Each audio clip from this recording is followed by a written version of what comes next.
바람은 불길을 더 크게 확산시키는 법입니다. 교회에 대한 핍박의 바람이 불어왔지만 교회가 복음을 증거하는 데는 전혀 걸림돌이 되지 못했습니다. 도리어 복음의 불길이 더 넓게 확산되는 계기가 되었습니다. 스데반의 순교로 시작된 핍박의 바람이 초대교회에 불어왔지만 그로 인해서 예루살렘 성도들은 흩어질 수밖에 없었지만 그 흩어진 성도들이 흩어진 그곳에서 복음을 전하는 대반전의 역사가 일어납니다. 흩어짐 그 자체는 고통스러운 일이었습니다. 원치 않았던 일입니다. 예루살렘 교회 성도들은 그들이 이루었던 그 공동체의 축복, 그 은혜로운 관계로 인해서 예수님께서 말씀하신 지상 명령과 또 약속을 잊어버렸을지도 모릅니다. 오직 성령이 너희에게 임하시면 너희가 권능을 받고 예루살렘과 온 유대와 사마리아와 땅끝까지 이르러 내 증인이 되리라 하신 그 말씀, 너희는 가서 모든 족속으로 제자를 삼아 아버지와 아들과 성령의 이름으로 세례를 주라고 하시는 그 말씀, 그 말씀들을 잊어버렸을 가능성이 높습니다. 사람은 본래 자기 중심적이며 또한 축복된 환경, 상황 속에 머무르기를 좋아하기 때문입니다. 예수님과 함께 변화산에 올라 그 변화된 산에 나타난 영광을 보았던 제자들이 초막 셋을 짓고 주여 여기가 좋사오니 여기에 계속 머무르기 원합니다 라고 했던 제자들처럼 예루살렘 교회 성도들이 자발적으로 이 명령에 순종하여 예루살렘과 온 유대와 사마리아와 땅끝을 향하여 나아가는 움직임이 보이지 않았습니다. 그런데 이 핍박을 계기로 해서 그들은 어쩔 수 없이 흩어졌습니다. 흩어짐은 슬픔인 사건이요 고통스러운 일이었지만 그 흩어짐의 결과로 인하여 예수님께서 말씀하신 그 약속과 지상 명령이 성취되는 과정을 봅니다. 그것은 하나님의 복음 증거와 선교는 우리가 주도해서 하는 것 같지만 하나님께서 주도하시는 일이고 우리가 세상을 변화시키는 계획이 아니라 하나님께서 세상을 구원하시는 계획이기에 하나님은 때로 인간의 불순종과 또 하나님을 대적하는 세력들의 어떠한 반대와 대적에도 불구하고 반드시 하나님은 대반전의 역사를 이루신다는 것을 보여줍니다. 오래전 유럽의 어느 국가에서 성경은 이제 2세기가 지나기 전에 다 없어질 것이라고 그렇게 성경을 모독하고 폄하했던 어떤 사람의 집을 하나님은 성소공예의 출판소로 만들어서 성경이 보급되는 그러한 인쇄소로 만들어버린 역사도 있습니다. 어느 누가 계획하지 않았지만 하나님은 언제나 복음 증거가 대반전을 통해 이루어지도록 역사하십니다. 우리가 성령의 바람에 민감하게 귀를 기울이며 성령께서 움직이시는 곳으로 움직이지 않으면 하나님의 회오리 바람이 불어서 이렇게 핍박이 일어나 흩어졌던 것처럼 우리의 어떤 상태에도 불구하고 하나님의 계획은 이루어져 간다. 우리가 기쁘게 참여하느냐 아니면 때로 어쩔 수 없이 끌려가느냐의 차이만 있을 뿐이라는 겁니다. 1949년 중국 공산당이 그 당시에 중국에서 활동하고 있었던 637명의 선교사들을 다 추방했습니다. 그 선교사들은 중국 내지 선교회를 창립한 허드슨 테일러 선교사님의 창립된 선교단체 소속이죠. 그 선교사님들이 다 추방됐을 때 이제 중국 선교는 끝났구나, 중국 교회는 어떻게 유지될 것인가 염려됐지만 지금 중국을 보시면 전 세계에서 가장 예수 믿는 그리스도인들이 많은 나라가 중국입니다. 아이러니죠. 사회는 기독교를 대적하고 여전히 지금도 교회가 세워지고 지도자가 양성되고 조직화된 교회를 반대하는 그러한 정부임에도 불구하고 예수 믿는 사람이 가장 많은 나라는 중국입니다. 지금 정부도 여전히 교회를 여러 가지 제도를 통해 제한하죠. 모일 수 없게 만들죠. 예배당을 빌려줄 수 없게 만들죠. 이미 선교사들도 다 추방됐죠. 저희 교회 파송한 선교사들도 다 추방됐습니다. 그러면 중국에는 이제 교회가 쇠퇴하는 것일까? 천만의 말씀입니다. 대반전의 역사가 일어나고 있습니다. 중국의 교회들은 더 늘어나고 있어요. 가시적인 예배당 건물을 갖추고 이렇게 조직화된 인터넷 홈페이지에서 이름을 검색하고 나오는 그런 교회들은 없습니다만 형태가 없는 교회, 그래서 그들은 미형교회다 이렇게 이름을 붙입니다. 이제는 가정교회도 아니에요, 지하교회도 아니에요, 형태가 없는 교회, 그런 교회들이 번져가고 있어요. 불길처럼 번져가고 있어요. 그걸 알 수 있는 것은 간혹 중국 내지에서 온 현지 목회자들을 만날 기회들이 있습니다. 어느 한 목사는 2천여 명의 성도들을 목회하는 목사인데 모든 성도들이 그 목회자의 이름을 다 모른다는 거죠. 보안 때문에. 이름도 모르지만 복음의 영향력은 계속 확산되고 있습니다. 복음 전파를 대적하는 어떤 세력도 성공한 사례가 없습니다. 성경에 대한 어떤 공격도 성공한 사례가 없습니다.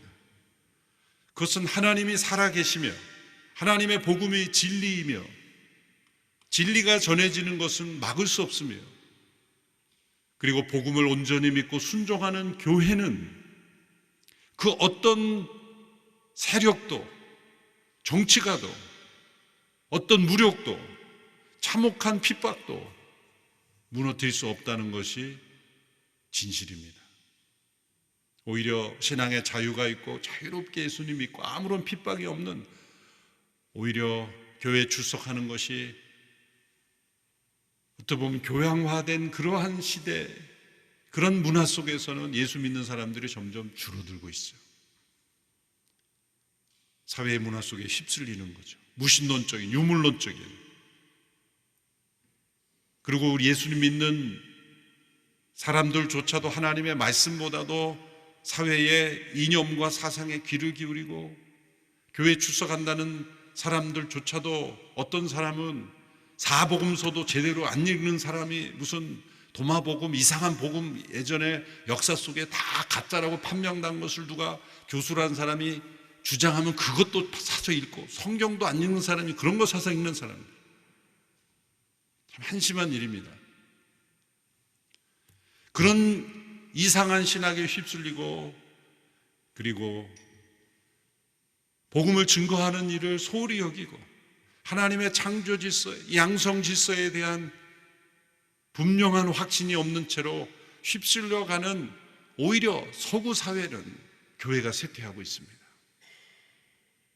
그러나 핍박 속에 있는 사회 속에 교회는 도리어 사도행전적인 역사를 경험하고 있어요.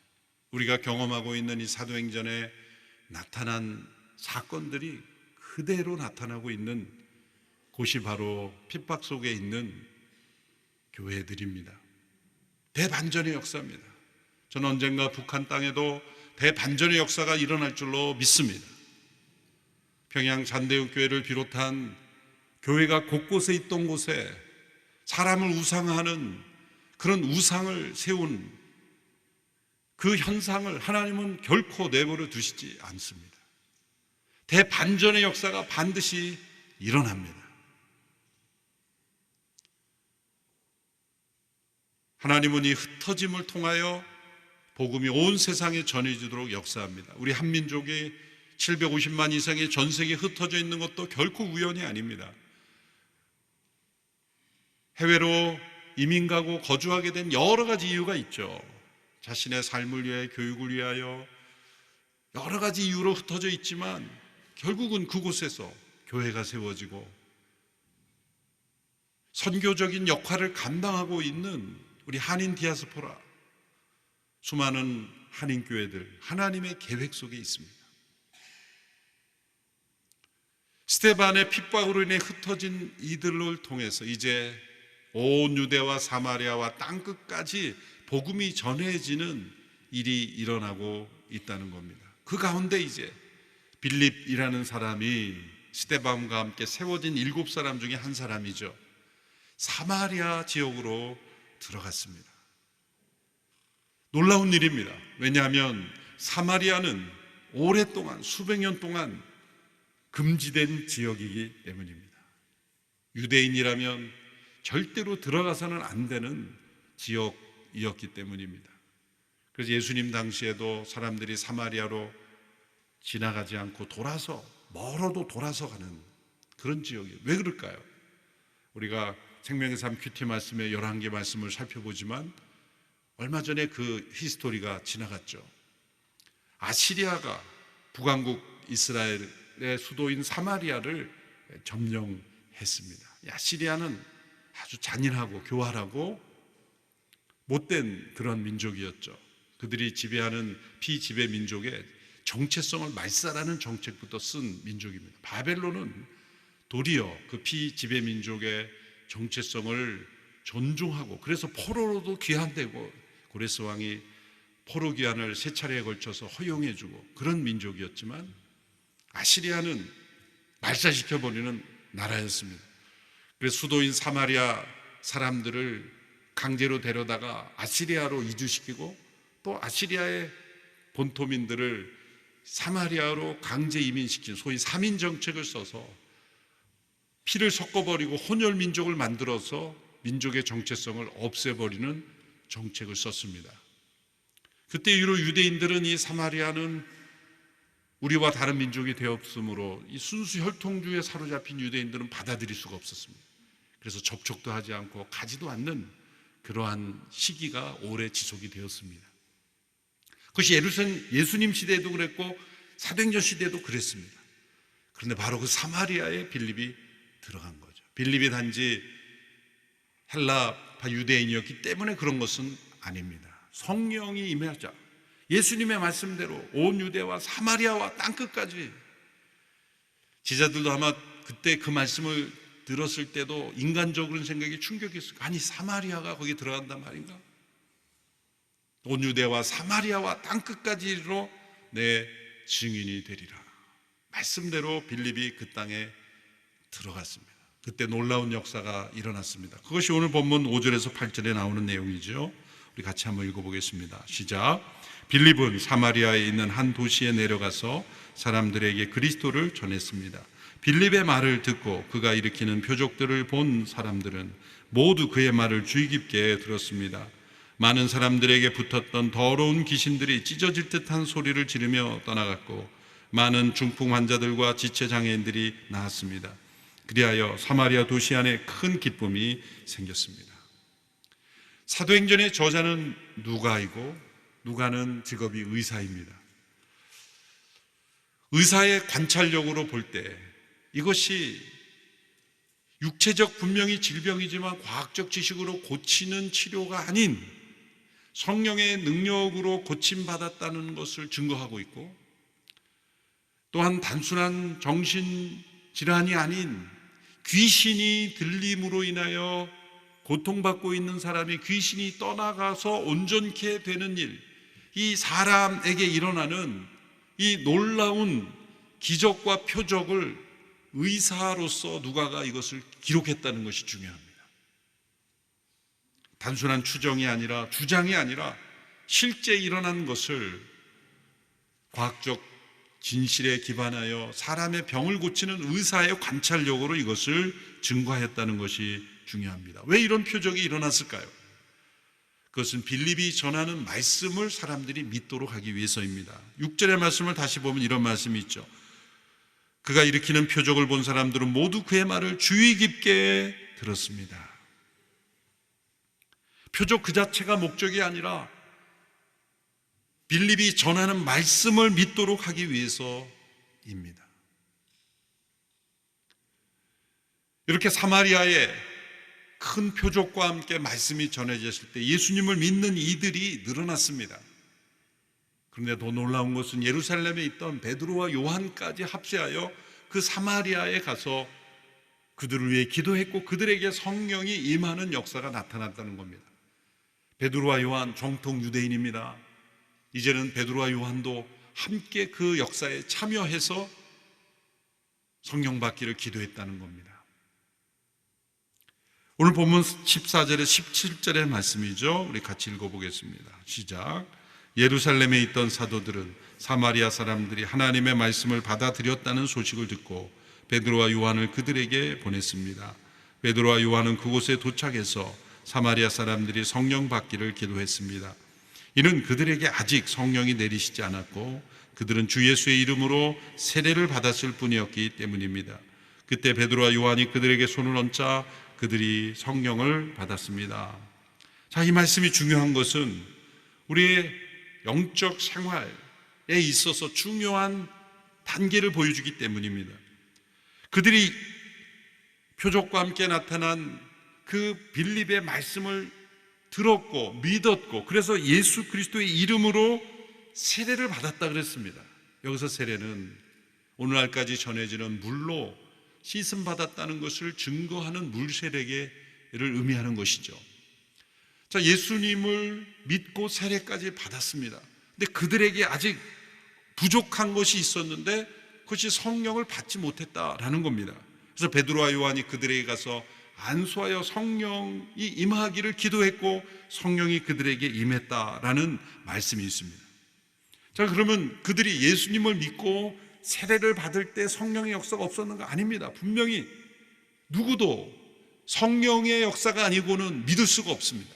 말씀이 들려졌을 때 성령님의 역사하심으로 믿게 된 겁니다. 이것은 구원 얻는 믿음에 있어서 역사하는 성령의 역사하심이죠. 누구든지 예수 그리스도를 마음으로 믿고 입으로 고백하면 구원에 이른다고 하셨는데 그 마음으로 믿고 입으로 고백하는 것도 성령님의 역사가 아니고는 믿을 수가 없습니다. 세례의 자리로 나오는 것도 성령님의 역사하심이 아니면 있을 수가 없는 일입니다. 어떤 중세시대 때는 교회에서 유아 세례를 받고 세례 받지 않고는 사람 취급을 못 받았던 그런 시대가 있었죠. 그때는 눈치 보고 하는 거죠. 그냥 사회의 구성원으로 어쩔 수 없이 이 유아 세례증이 주민등록증과 같은 효과가 있는 그런 시대가 있었기 때문에 다 그냥 교회 가서 세례받는 형식적인 세례를 받는 그런 시대가 있었지만 자유의지로 자기가 자발적으로 세례를 받는 이런 시대에 세례를 받는 것은 성령님의 역사가 아니고는 있을 수가 없는 일이죠. 그러므로 이들이 예수님을 믿고 세례 받는 것도 성령님의 역사인데 그런데 아직 성령이 내리지 않았다는 말씀은 무슨 말씀일까요? 이것은 그들이 믿을 때 성령님의 역사가 없었다는 말이 아니라 우리의 신앙생활의 영적 단계에 있어서 증인으로서의 삶, 확신을 누리는 삶, 또 스데반처럼 순교에 이를 수 있는 삶으로 나아가는 성령의 세례를 체험하지 못했다는 거죠. 분명한 이 말씀에 근거해서 예수님을 믿지만 성령의 기름 부으심과 능력을 체험하지 못하여서 여전히 의심과 불신과 무능력한 상태로 살아가는 성도들이 있다는 겁니다. 어떤 분들은 교파별로 이 문제가 물세례와 성령세에 관련해 있어서 많은 논쟁이 있죠. 어떤 분들은 믿을 때 이미 성령님이 역사한 거고 믿을 때 그 자체가 성령 세례를 받은 것이기 때문에 성령 세례가 추가적으로 있다는 것은 있을 수 없다라고 말하는 것은 이 본문에 의하면 틀린 말씀이 되는 거죠. 이 말씀을 어떻게 해석하겠습니까?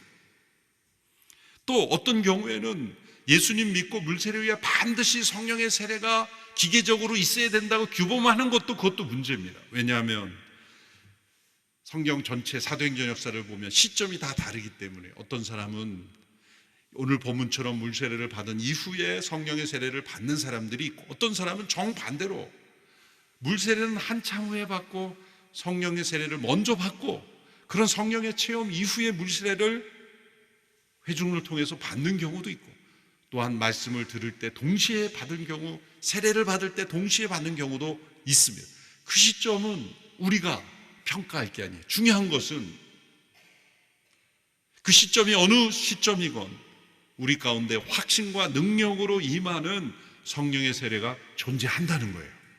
이것은 구원의 조건이 아닙니다. 마음으로 믿고 입으로 고백함으로 세례를 받으면 구원을 받는다 그랬는데, 그런 구원을 받는 사람조차도 확신이 없는 사람들이 있다는 거예요.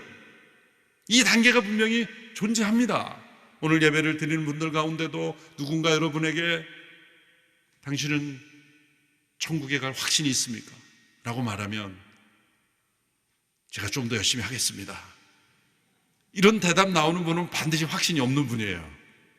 뭔가 열심히 해야 된다라고 생각하는 분, 제가 열심히 다니겠습니다, 그런 문제가 아니거든요. 예, 아니오로 대답하면 돼요. 당신은 예수님 위하여 죽을 수 있습니까? 라고 질문했을 때 같은 대답입니다. 이게 같은 질문이에요. 제가 거기까지는 못 이뤘습니다. 그런 분들, 아직 성령의 세례를 받지 못한 분들. 성령의 세례의 중요한 특징은 확신입니다. 구원의 확신이에요. 또한 예수님께 대한 사랑 때문에 어떤 상황이든지 순교할 수 있는 그러한 헌신입니다. 이것은 믿음이 온전해진 어떤 스데반과 같은 사람만 하는 게 아니라 성령의 세례를 받은 사람들은 모두가 동일하게 고백할 수 있는 거예요. 그런데 구원받는 모든 사람들이 다 그러한 상황에 이르는 것은 아닌 것입니다. 구원파라는 이단이 있는데, 구원파라는 이단은 당신 구원받았습니까? 확신합니까? 구원받았으면 확신합니까? 라고 물었을 때 확신이 없는데, 그럼 당신 구원 못 받았군요, 이렇게 치고 들어와요. 여러분, 확신이 없이 구원받는 사람이 있을까요? 여러분, 우리가 천국에 가면 세 가지 때문에 놀라게 될 사람들이 많을 것이다라고 말합니다. 루터가 그런 말 했을 거예요. 세 가지 사실 때문에 놀랄 거예요. 첫 번째는 천국이 진짜 있군요, 그러고 놀라는 거예요. 제가 믿는다 그랬지만, 천국에 가는 찬송을 불렀지만 진짜 천국이 있다는 사실에 놀라는 거예요. 진짜 있는 줄 알았으면 제가 조금 더 달랐을 텐데, 거기에 놀라고. 두 번째는 천국에 절대로 오지 못할 것 같은 사람이 와 있음에 놀라는 거예요. 저 사람이 여기 와 있어? 세 번째 놀라는 건 자기가 거기에 있다는 거에 놀라는 거죠. 이스라엘 백성들이 출애굽할 때 하나님께서 모세를 통해 그 죽음의 사자를 피할 수 있는, 그 장자가 죽게 되는 그 10번째 재앙을 피할 수 있는 약속을 주셨습니다. 그것은 문의 좌우임방과 문설주에 양의 피를 바르라고 하는 것입니다. 이스라엘 백성들에게 다 그 소식이 전파되었습니다. 그래서 약속하신 그대로 표징으로 양의 피를 발랐죠. 그런데 두 집이 있다고 생각해 보십시오. 한 집은 약속대로 피를 바르고 믿음의 확신이 있는 가정이었기 때문에 그 피를 바르고는 평안히 찬송하며 깊이 잠든 거예요, 그 밤에. 근데 그 옆집은 똑같이 피를 바르고도 잠못 이루는 거예요. 자정이 넘어서 언제 이 죽음의 사자가 지나가지? 혹시 우리 피가 너무 적게 발라서 못 보면 어떡하지? 그리고 심야에 나가서 피를 또 한창 더 바르고 나서는 우리 집이 빨간 대문인 줄 착각하면 어떡하지? 그리고 또 나가서 막 밤새 뒤척이면서 그 약속을 믿지 못하고 불안한 가운데 그냥 뜬 눈으로 밤을 지새운 거예요. 밤을 지새우고 있을 때, 자, 새벽녘에 죽음의 사자가 지나갈 때 두 집이 있다면 어느 집으로 들어가겠습니까? 당연히 첫 번째 집은 아니죠. 우리 주일학교 학생들에게 이 두 집을 비교해 어느 집으로 들어가겠습니다 그러면 두 번째요, 이런 아이들이 있어요. 어느 집으로 들어갑니까? 안 들어가죠. 약속대로 양의 피를 발랐잖아요. 그 피를 보고 넘어가리라 약속하셨지 너희들이 확신이 없으면 들어간다 그러진 않았어요. 그러면 양의 피를 발라놓고 약속대로 행해놓고도 불안한 거는 그 사람 책임이죠. 그렇게 불안하고 염려할 수 있는 사람들이 있다는 거예요.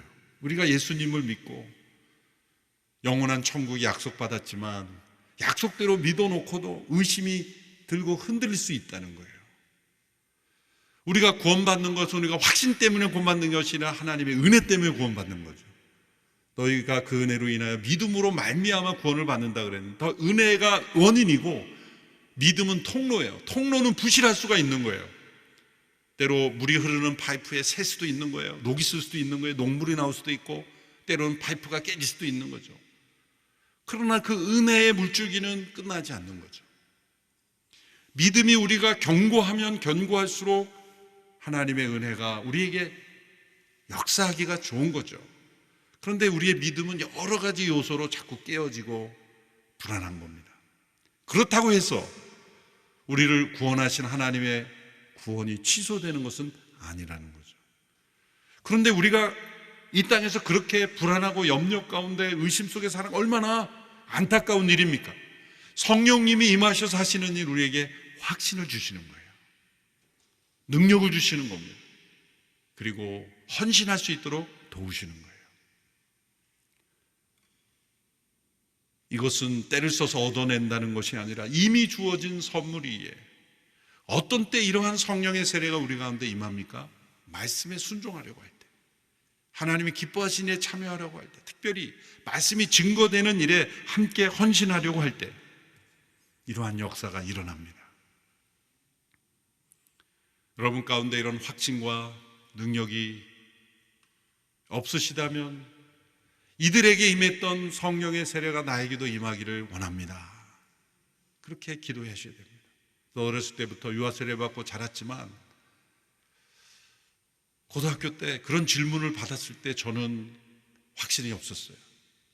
넌 구원받았다고 확신하니? 라고 했을 때 확신이 없었어요.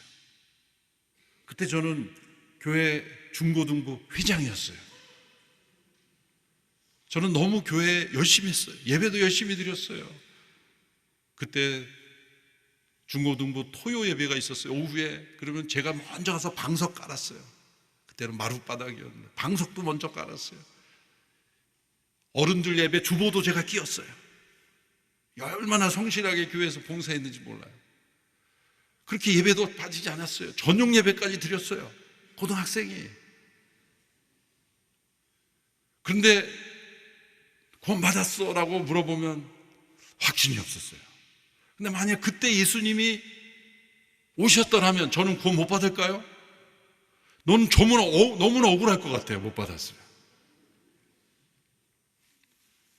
구원 받았을 겁니다. 그런데 확신이 없었다는 거예요. 근데 대학에 성령 올라가서 성령 세례를 받고 나니 이제는 확신이 있다. 이제는 예수님 위해서 죽을 수 있다. 이런 능력으로서의 성령의 역사하심이 이제 단지 제가 예수님을 믿는 차원이 아닌 확신과 능력으로 임하는 역사가 사마리아 사람들에게도 임했다는 거죠. 우리 영적 생활에 분명한 단계가 있다는 겁니다. 단지 믿음의 고백의 차원이 아닌, 구원 얻는 차원이 아닌 확신과 능력으로 그리스도의 담대한 증인이 되는 차원의 성령의 역사가 존재하기에 우리는 그런 것을 사모해야 돼요. 또 성령의 세례가 임할 때 큰 기쁨이 있는 겁니다. 세상이 줄 수 없는 기쁨, 환경과 상황에 따라 달라지는 기쁨이 아니라 어떠한 환경에서도 심지어 죽음 앞에서도 사라지지 않는 기쁨이 임한다는 겁니다. 이러한 현상을 보고 시몬이라는 사람이 사마리아에서 마술을 가지고 사람들에게 마치 하나님의 능력이 있는 것처럼 사람들을 속이고 그렇게 사람들에게 주목을 받던 사람이 베드로와 요한이 안수하여 성령이 내리시는 것을 보고 베드로와 요한에게 제안하죠. 내가 돈을 원하는 대로 줄 테니 나에게도 그 능력을 주어서 나도 좀 그런 능력 행할 수 있게 해달라. 베드로가 그에게 이렇게 말합니다. 20절의 말씀이죠. 우리 같이 읽어보겠습니다. 시작. 그러나 베드로는 그에게 이렇게 대답했습니다. 당신이 하나님의 선물을 돈으로 살 수 있다고 생각했으니 당신은 그 돈과 함께 망할 것이요. 그 뒤에 말씀에 추가적인 말씀도 같은 맥락의 말씀입니다. 이 놀라운 성령의 임하심은 선물로 주어진 것이다. 선물은 어떤 사람들에게 기쁘게 임합니까? 기쁘게 환영하는 자에게, 거부하지 않고 환영하는 자에게 주어진 겁니다.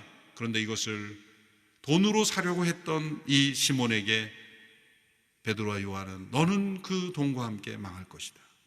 사단은 우리를 공격할 때 이 스데반을 죽인 것처럼 핍박처럼 이 전투적으로 공격적으로 공격하기도 하지만 이렇게 하나님의 성령의 역사를 물질화하고 상품화하고 세속화시키는 일들로서 우리를 공격하기도 합니다.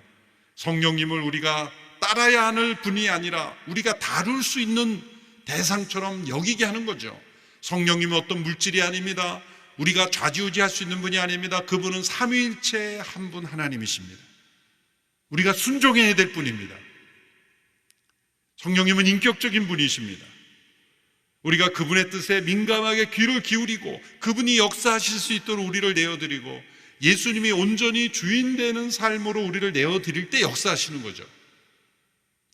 그런데 이 시몬과 같은 사람은 마술을 부리듯 성령님을 자기의 도구처럼 생각하는 거예요.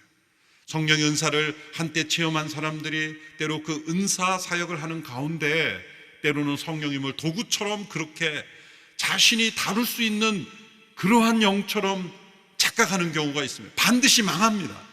역사 속에 수없이 많은 사람들이 성령의 은사를 체험한 사람들이 마치 성령님을 도구화할 수 있는 것처럼 더 나아가 성령님을 이용하여 그것을 상품화하여 도구화하여 자신의 부를 축적하고 또 자신의 명예를 높이고 자신을 높이는 일을 하려고 했을 때 다 망했습니다.